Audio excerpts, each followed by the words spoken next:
వివరించి చెప్పడానికి మా పార్టీ అధ్యక్షులు పెద్దలు కేసీఆర్ గారి ఆదేశం మేరకు మా పార్టీ యొక్క శాసనసభ్యులు శాసన మండలి సభ్యుల బృందం సీనియర్ నాయకుల బృందం ఈరోజు గవర్నర్ గారిని కలవడం జరిగింది.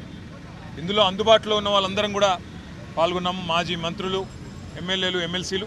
ప్రధానంగా రెండు ముఖ్యమైన అంశాలు గవర్నర్ గారి దృష్టికి తీసుకొచ్చినాం.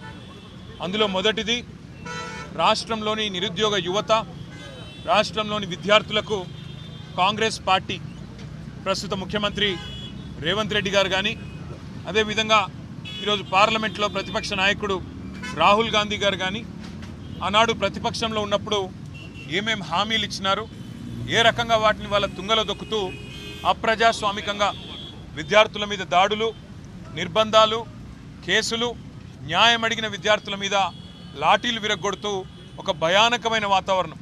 తెలంగాణ ఉద్యమ సమయంలో ఎట్లా అయితే యూనివర్సిటీలలో, కాలేజీ క్యాంపస్లలో, హైదరాబాద్లో ఒక భయానకమైన వాతావరణం ఆనాడు విద్యార్థుల మీద దాడుల్లో చూసినామో అదే రకమైన వాతావరణం మళ్ళీ తిరిగి ఈరోజు పునరావృతం అవుతుందని చెప్పి గవర్నర్ గారి దృష్టికి తీసుకొని రావడం జరిగింది.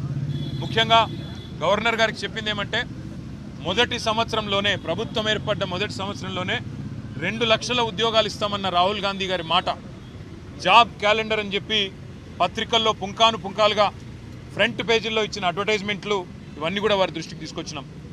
గ్రూప్ 1, గ్రూప్ 2, గ్రూప్ 3 ఈ 3 నోటిఫికేషన్లు కూడా గతంలో కేసీఆర్ గారు ముఖ్యమంత్రిగా ఉన్ననాడు ఇచ్చిన వాటిని తిరిగి రద్దు చేసి కొత్త వాటిని ఇస్తాం, పోస్టుల సంఖ్య పెంచుతామని చెప్పి కాంగ్రెస్ పార్టీ ఇచ్చిన మాటను గుర్తు చేసినాం.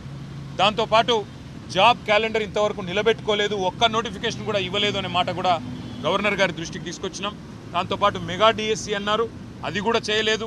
నిరుద్యోగులకు నిరుద్యోగ భృతి ఇస్తాం, 4000 ఉద్యోగం దొరికే వరకు అన్నారు, అది కూడా చేయలేదనే మాట కూడా గవర్నర్ గారి దృష్టికి తీసుకొచ్చినాం.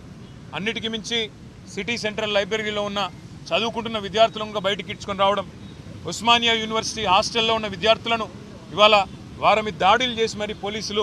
పార్టీ ఫిరాయింపులపై గవర్నర్కు ఫిర్యాదు చేశారు మాజీ మంత్రి కేటీఆర్, అలాగే మిగతా బీఆర్ఎస్ మాజీ ఎమ్మెల్యేలు, అలాగే ఎమ్మెల్యేల ప్రోటోకాల్ ఉల్లంఘనకు సంబంధించి కూడా గవర్నర్కు ఫిర్యాదు చేసినట్లుగా తెలుస్తోంది. నిరుద్యోగులపై పెట్టిన కేసుల అంశానికి సంబంధించి కూడా గవర్నర్తో డిస్కస్ చేసినట్లుగా మనం చూస్తూ ఉన్నాం. పార్టీ ఫిరాయింపులకు సంబంధించి గవర్నర్కు ఫిర్యాదు చేసింది బీఆర్ఎస్ ప్రతినిధులంతా.